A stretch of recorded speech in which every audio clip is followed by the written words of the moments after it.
Madame, monsieur, bonsoir. Au menu de questions éco, ce soir, fonds d'investissement stratégique et défaillance d'entreprise. Le Conseil de gouvernement a donné hier jeudi son feu vert à la mise en œuvre du fonds Mohamed VI pour l'investissement. Alors quels sont ses objectifs concrets pour la relance économique de notre pays? Comment serait-il financé? Quel secteur d'intervention potentiel pour ce fonds stratégique? Pour répondre à ces questions et à bien d'autres, j'aurai le plaisir d'accueillir Ahmed Toumi, membre de la Commission des finances et du développement économique à la Chambre des représentants. Ensuite, nous allons nous arrêter sur les chiffres d'une étude sur la santé de nos entreprises, notamment durant l'année 2020. Et vous allez le voir, contrairement à toute attente, les défaillances d'entreprises pendant cette période inédite ont enregistré une baisse. Pourquoi? Et si les programmes de soutien de l'État touchent à leur fin, ces entreprises, et notamment la toute petite entreprise, survivront-elles aux effets dévastateurs de la crise Covid-19 ou l'après-crise Covid-19? Le représentant d'Inforisque, auteur de l'étude relative aux défaillances d'entreprises, Amine Diouri, sera avec nous en seconde partie de l'émission. Bienvenue à tous.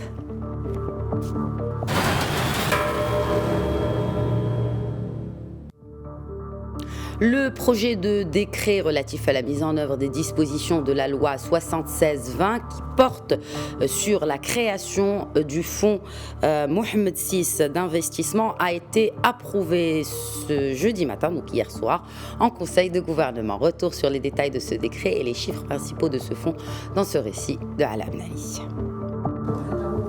Le fonds Mohamed VI pour l'investissement est désormais lancé. Lors du conseil du gouvernement de ce jeudi, le porte-parole du gouvernement en a donné le détail. En application des directives royales et afin d'activer le plan de relance économique, le projet de décret relatif au fonds d'investissement Mohamed VI a été approuvé au Conseil du gouvernement. Ce dernier comporte des exigences organisationnelles pour son démarrage, à savoir le capital initial de 15 milliards de dirhams et les statuts du fonds qui comprennent la liste des premiers administrateurs du conseil d'administration. Ce fonds jouera un rôle de premier plan dans la relance économique du pays, la promotion de l'investissement et le relèvement des capacités de l'économie nationale. Il interviendra également pour doter les secteurs productifs du soutien nécessaire et pour financer et accompagner les grands projets envisagés dans le cadre de partenariats publics-privés. Outre les secteurs prioritaires qu'il soutiendra, le fonds Mohamed VI servira aussi l'agriculture et le développement et permettra la mobilisation d'1 million d'hectares de terres agricoles collectives au profit des investisseurs et des ayants droit. Enfin, le volume des investissements attendus dans le cadre de ce projet est estimé à environ 38 milliards de dirhams au moyen terme. Cet effort d'investissement permettra de générer une valeur ajoutée représentant annuellement l'équivalent d'environ 2 points supplémentaires de PIB.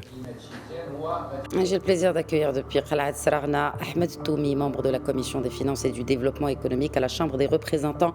Bonsoir Ahmed Toumi. Bonjour madame.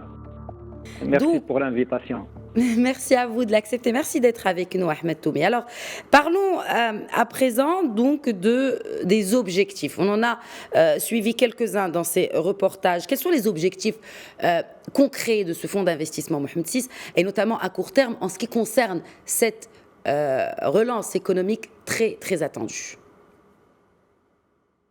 Eh bien, comme vous l'avez appelé dans l'émission, donc le fonds Mohamed VI a été créé en fait suite aux directives de Sa Majesté. Il a été créé en première étape comme un fonds d'affectation spéciale, donc en août 2020, et puis en tant que société anonyme suite au discours de Sa Majesté à l'ouverture de la 10e session du Parlement. Donc, c'est un fonds qui se veut être le noyau dur de la relance économique du Royaume suite au Covid-19. Donc, ces objectifs seront multiples.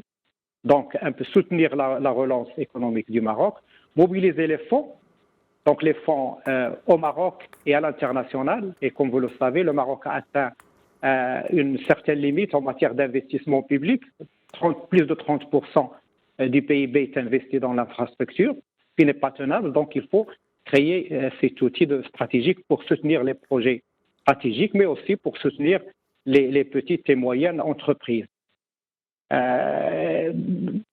Par le recours à un certain nombre donc, de mécanismes, notamment, comme vous l'avez rappelé, les partenariats publics-privés et d'autres systèmes de financement innovants.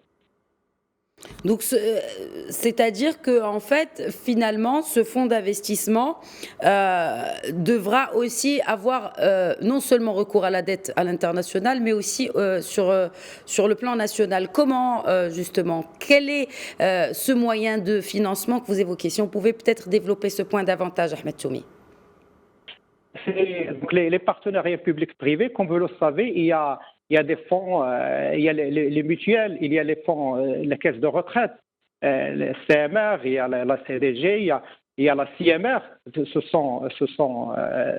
sont des institutions qui disposent de fonds très importants. La CMR, par exemple, plus de 100 milliards de dirhams, donc d'encours. Et donc, l'État a déjà commencé, par exemple, donc par la cession d'un certain nombre d'établissements, par exemple les CHU, à la CMR, sous forme de leaseback, etc. Et donc, ce qui permet à la fois donc de générer des revenus pour ces fonds de retraite, mais aussi soulager un peu soutenir l'investissement public. Très bien. Et bien sûr, il y a bien sûr, il y a aussi les fonds privés, par exemple, par le grand emprunt qu'on attend, et aussi il y a de l'épargne qui cherche vraiment un placement rémunéré. Et comme vous le savez, la loi de finances a adopté donc une loi qui permet de défiscaliser les bénéfices sur les participations à cet emprunt national. C'est ce grand emprunt national dont on attend bien sûr les détails. Bon, alors restons sur ce fonds d'investissement, Mohamed VI, Ahmed Toumi. Quel serait, selon vous, le mode opératoire? Comment fonctionnerait ce fonds d'investissement? Alors, donc, comme je l'ai dit, donc le fonds d'investissement a été créé en tant que compte d'affectation spéciale. Il est devenu maintenant donc une société anonyme. Et donc, ce fonds reposera sur un certain nombre de fonds qu'on appelle les fonds thématiques. Ce sont des fonds qui se focalisent sur des secteurs particuliers. Donc, le discours de Sa Majesté a identifié 6 secteurs donc prioritaires, à savoir la relance, donc la restructuration industrielle, l'innovation, les grands projets d'infrastructure, la petite et moyenne entreprise, l'agriculture et le tourisme. Donc, par exemple, il y a le fonds d'investissement industriel donc, qui est là, qui va devenir un fonds thématique de ce. Donc, le fonds reposera sur ces fonds thématiques qui seraient gérés selon un OPCC, donc qui est bien indiqué dans la loi, en ce sens qu'il aura un cahier des charges et une société donc de gestion. Donc, c'est vraiment un système modernisé, disons, de fonds d'investissement. Oui, alors, oui, donc justement, vous avez parlé de cette loi. Est-ce que cette loi, elle, répond à toutes les exigences et les prérequis pour le fonctionnement de ce fonds d'investissement, Mohamed VI? Puisque vous faites partie, n'est-ce pas, de cette commission des finances et du développement économique à la Chambre des représentants. Donc, le fait de le constituer, donc de passage d'un fonds d'affectation spéciale à une société anonyme, c'est justement pour accorder une gouvernance modernisée et flexible. Donc, le fonds aura un conseil d'administration composé de 6 ministres et de 6 directeurs indépendants. En général, donc les ministres, ce sont les ministres dont les secteurs sont identifiés donc, par la loi, donc à savoir l'industrie, l'agriculture, le tourisme, donc la petite et moyenne entreprise, etc.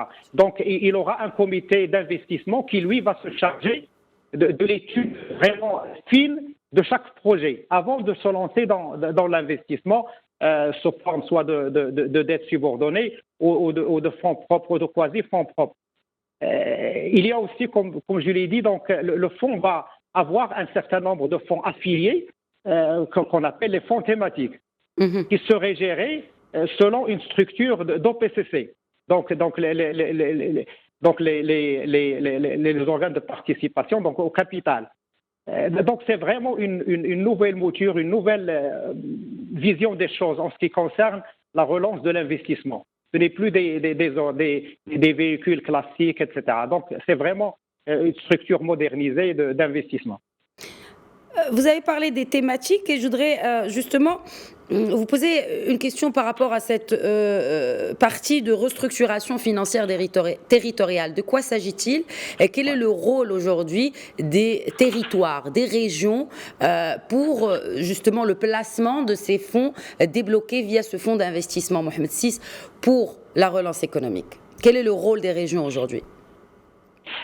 Donc, comme vous le savez, donc le Maroc est en train d'aller dans la régionalisation avancée. Donc, c'est très important. Donc, on est en train de transférer donc petit à petit un peu les ressources financières et les ressources humaines vers ces régions. Il y a également la promotion du fonds d'équipement communal en une banque d'investissement local. Il y a aussi les sociétés de développement local. C'est très important, donc la structure d'investissement des projets locaux. Et donc, je vois comme un fonds thématique, par exemple, le fonds d'équipement communal, donc qui va soutenir le développement local pour réduire les disparités régionales et territoriales. Donc il y a les séries aussi, qui sont un véhicule vraiment important aussi d'arrimer un peu donc les objectifs du fonds Mohamed VI avec les besoins de développement local.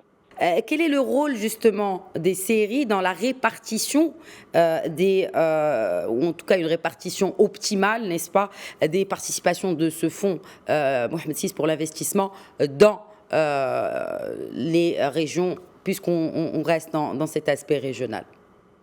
Oui, les séries vraiment ont un rôle, moi je dis, crucial donc, dans la réussite et le succès du fonds Mohamed VI, en ce sens que leur action intervient en amont. Donc les séries sont avant tout un facilitateur. Donc c'est un guichet unique, facilitateur dans le sens vraiment de mobiliser le foncier, de faciliter l'interaction avec l'administration, de simplifier la bureaucratie. Et donc c'est très important. Donc, ce fonds qui va préparer les entreprises, les projets, avant de venir solliciter donc, des investissements auprès du fonds Mohamed VI et des fonds thématiques. Très bien. On va terminer peut-être avec cette fois le rôle des entreprises.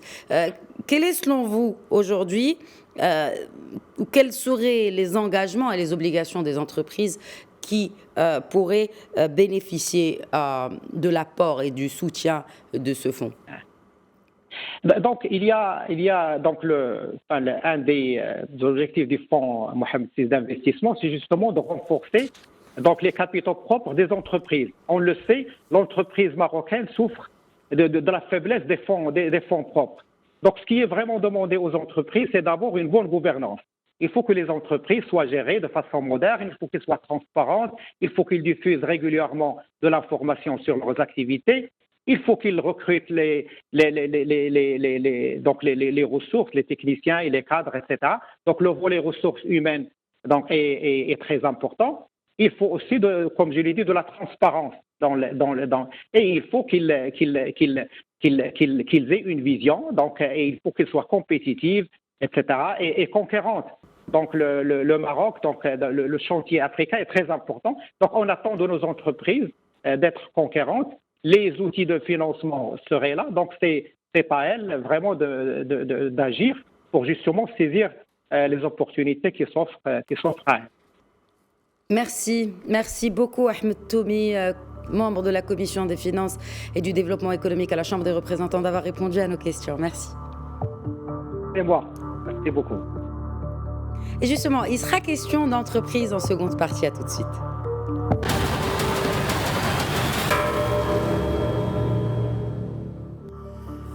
Alors que le Maroc a connu l'une des pires récessions de son histoire, les défaillances d'entreprises ont paradoxalement reculé, 21,6% de moins par rapport à 2019. C'est ce que révèle en tout cas le spécialiste InfoRisque dans son étude annuelle sur la santé des entreprises marocaines. Mais n'oublions pas tout de même que l'État a mis les bouchées doubles pour soutenir ces entreprises marocaines. Al Abnani, les détails. Malgré une croissance en baisse de 7% en 2020, une chute des investissements directs à l'étranger et du commerce extérieur, une baisse historique des défaillances d'entreprises a été observée. Selon une récente étude menée par Inforisc, ce recul est de près de 22% entre 2019 et 2020, ce qui représente la plus forte diminution depuis qu'Inforisc mesure cet indicateur. Parmi les raisons logiques, c'est l'intervention massive de l'État à travers les crédits garantis par la CCG, Daman Oxygène et Daman Relance, ainsi que les autres mesures de report des échéances bancaires, fiscales et sociales et l'instauration du chômage partiel. Par ailleurs, le nombre d'entreprises défaillantes qui n'ont pas pu accéder aux aides de l'État ou qui n'ont pas pu absorber le choc de la crise sont la plupart des TPE et représentent un pourcentage de 99%. Avec nous depuis Qdetra Amin Diori, directeur études et communications d'Inforisc. Bonsoir Amin Diori. Bonsoir Khadija, merci de m'avoir invité. Merci à vous d'être avec nous. Quelles sont les raisons, les autres raisons de ce recul du nombre d'entreprises défaillantes en 2020, sachant que quand même le monde entier a subi cette crise Covid-19. Il y a bien sûr cet aspect de soutien massif financier de l'État, mais pas que. Effectivement. Alors déjà, je voudrais dire une première chose, c'est que les chiffres que nous annonçons, c'est-à-dire une baisse historique de l'ordre de 21%, il faut savoir que ce n'est pas propre au Maroc. Il y a d'autres pays à travers le monde. Je cite par exemple le cas de la France, qui a annoncé en 2020 une baisse de l'ordre de 40% des défaillances d'entreprises. Alors, au niveau du Maroc, il y a une explication technique. Effectivement, vous avez cité les mesures de l'État mises en place par l'État en 2020. Effectivement, presque une centaine de milliards dépensés par l'État justement pour soutenir les entreprises et notre économie, éviter justement que le système dans son ensemble ne s'effondre et maintenir sous respirateur artificiel, j'ai envie de dire, un certain nombre d'entreprises et leur permettre de survivre. Mais ce n'est pas la seule explication. Il y a une autre explication technique qui est tout simplement, entre mars et fin août 2020, il y a eu un arrêt de l'activité des tribunaux de commerce entre la période de confinement et les vacances judiciaires fin août. Donc forcément, il n'y a eu quasiment aucune activité. La reprise de l'activité des tribunaux s'est fait progressivement à partir de septembre et on constate qu'effectivement, entre novembre et décembre, le nombre des défaillances a repris un rythme quasi normal par rapport aux années précédentes. Mais il a fallu attendre quelques mois, il a fallu attendre 8 mois presque pour voir une activité normale reprendre. Donc c'est ça qui explique effectivement la baisse technique parce que concrètement, durant le deuxième trimestre, il y a eu une baisse de 80% des défaillances. Voilà, c'était simplement dû à un aspect technique. Maintenant, ça ne veut pas dire que les entreprises n'ont pas souffert pendant cette année, parce que je le rappelle, et ça c'est aussi ce qui remonte de l'étude du HCP, on parle de réduction du temps de travail, on parle de chômage partiel, on parle de licenciement définitif pour une grande partie des salariés. Donc effectivement, elles ont souffert. La conséquence de tout ça, c'est qu'aujourd'hui, effectivement, on se retrouve avec des entreprises à la trésorerie quasi exsangue, c'est-à-dire… Notamment dans des secteurs, Amine, je me permets de vous interrompre, notamment dans des secteurs que vous avez identifiés dans votre étude, qui ont été quasiment à l'arrêt. Je fais allusion ici au secteur touristique, par exemple, mais il y a d'autres secteurs également. Mais il y a certains secteurs qui s'en sortent tout de même.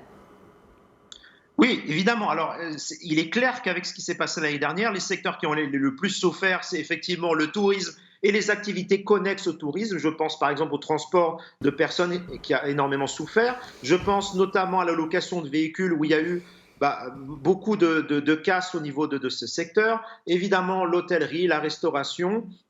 Le commerce aussi a globalement beaucoup souffert puisque ça reste toujours le premier secteur en termes de défaillance d'entreprise. Effectivement, d'autres secteurs s'en sont mieux sortis.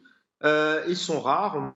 Je pense notamment aux télécoms, notamment. Mais il y a effectivement quelques secteurs qui s'en sortent mieux. Mais globalement, c'est vrai que l'année a été très difficile. Oui, et selon la même étude Amin Diori, eh bien, cette année 2021 pourrait être plus grave que 2020.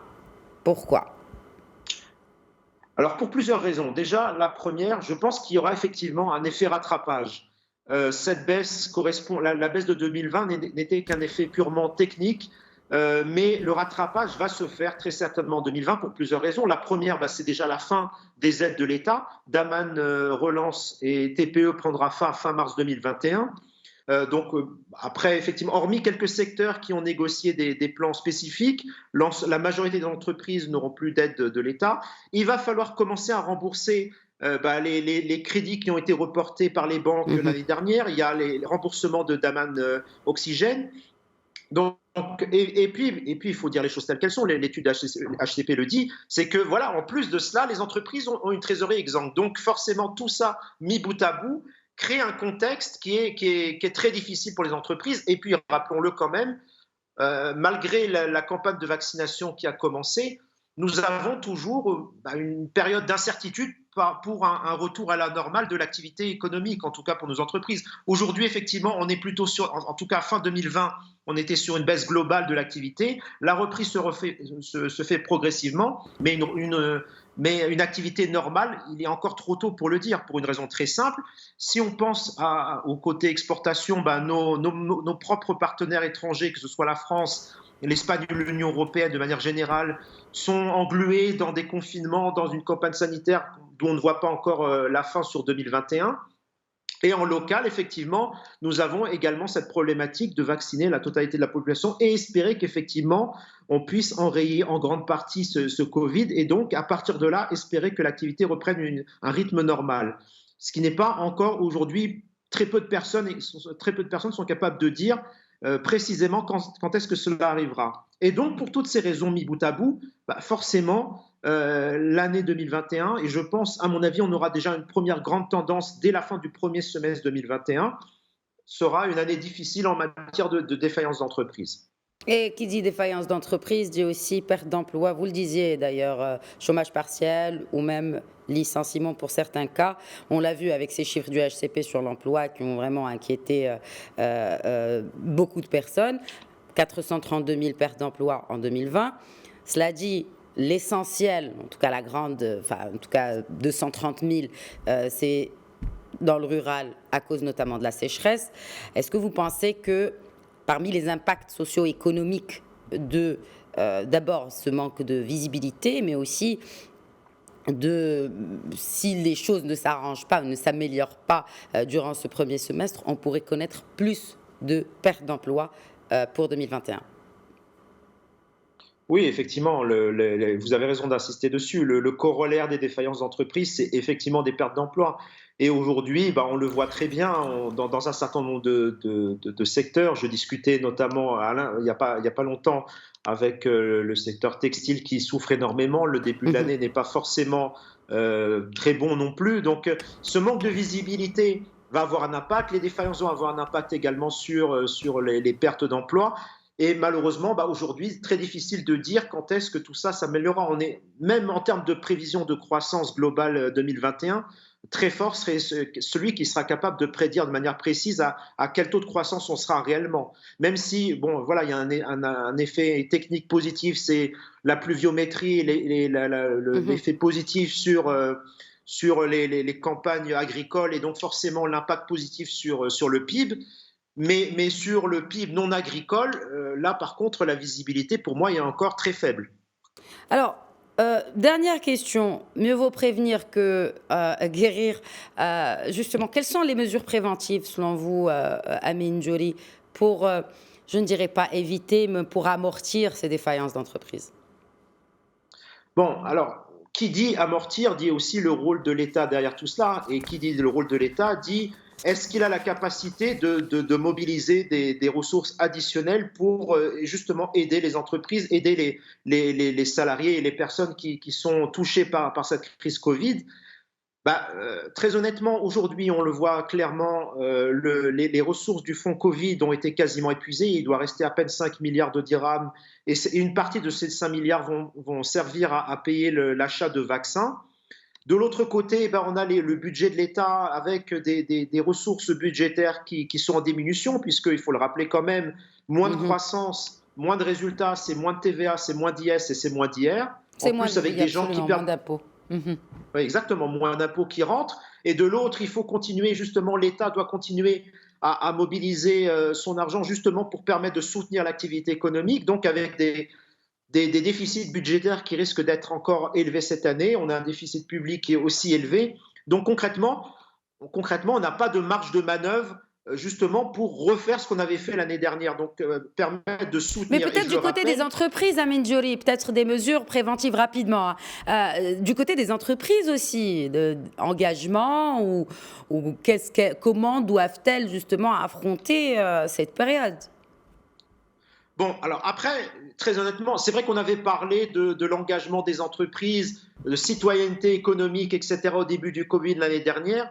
Très honnêtement, j'ai pas vu cette citoyenneté économique se mettre en place. Effectivement, certaines entreprises ont joué le jeu, mais après, effectivement, en période de crise, c'est un peu chacun pour soi. Et effectivement, des comportements adéquats, citoyens, ne sont pas forcément de mise en ce moment, surtout avec les difficultés qui sont les nôtres actuellement. Maintenant, il est évident que si on veut essayer d'améliorer en tout cas la situation, parce qu'on parle de trésorerie, qui parle de trésorerie, parle forcément d'activité réduite, mais surtout de recouvrement de délais de paiement. Et effectivement, l'idée, c'est vraiment, s'il y a une action à faire, c'est d'essayer de mobiliser nos entreprises pour faire en sorte que ces délais baissent. Et c'est peut-être une des seules choses qui permettra de maintenir en vie un certain nombre d'entreprises, c'est de faire en sorte que les délais ne continuent pas de s'accentuer de manière indéfinie, notamment pour les petites entreprises qui sont aujourd'hui les plus fragiles. Et s'il y a une action à mener, s'il y a un effet de sensibilisation à faire, c'est plutôt de ce côté-là.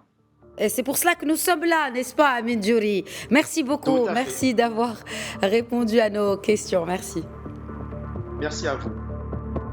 Voilà, c'est la fin de Question Éco. Très bonne soirée et excellent week-end à tous.